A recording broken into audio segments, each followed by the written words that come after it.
lalaki, ganun. Pero, ang tinaano ko is yung mga ibang partner, dahil na mga single mother, ay walang kakayahan bumuhay ng kanilang sariling anak, pamilya. Kaya po, aking apong advocacy ay women empowerment and livelihood. Ito po ay sa tulong po ng ating barangay ay magkaroon po ng programa na pangkabuhayan sa isang mga kababaihan na bumuo ng kanilang negosyo habang nag-aalaga ng kanilang maliliit na anak ay kaya nilang suportahan ang kanilang sarili at ang kanilang pamilya na walang inaasahang ibang tao. Na ang babae na walang financially stable ay mentally stable. Iyan lang po. Maraming salamat. Thank you. Gina, number 5.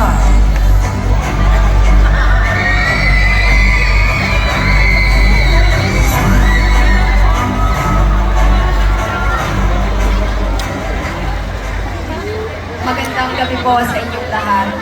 Unang-una, binabati ko po ang lahat ng nanay na narito ngayon. Happy Mother's Day sa inyong lahat. Sa edad ko po na 19 years old, nagpunta sa ibang bansa, naging isang OFW. Matagal po akong nawalay sa aking ina. At ganun po ang nangyari na ako ay nagkaanak. Ang advokasya ko po ay suporta at pagmamahal sa ating mga OFW. Sila po ang itinuturing na bagong bayani ng ating bansa. Bakit sila tinuturing na bagong bayani ng ating bansa?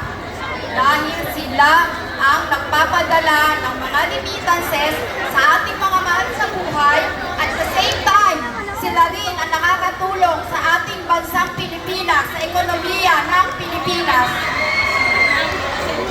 Alam niyo po, hindi biro ang maging isang OFW. Dahil dala nyo ang tibay ng dibdib, tibay ng isip, at tibay ng katawan. Dahil ang isang OFW, hindi ka dapat magkasakit dahil maraming umaasa sa'yo na mga pamilya mo. Nagtiis ka na malayo ka sa kanila at mabigyan sila ng magandang kinabukasan. At sana mga anak, mag-aral kayo para ang inyong mga ina, ama, kapatid ay hindi na pupunta sa ibang bansa para magtrabaho. Diba? Alam niyo po, may isa akong senaryo na nangyari sa akin nung ako ay nasa ibang bansa. Gusto ko pang ipaalam sa inyo, 30 years po akong nasa ibang bansa. 22 years ako sa Lebanon at ako po ay 8 taon sa Dubai. Nang ako po ay nasa Lebanon, ako po ay nakulong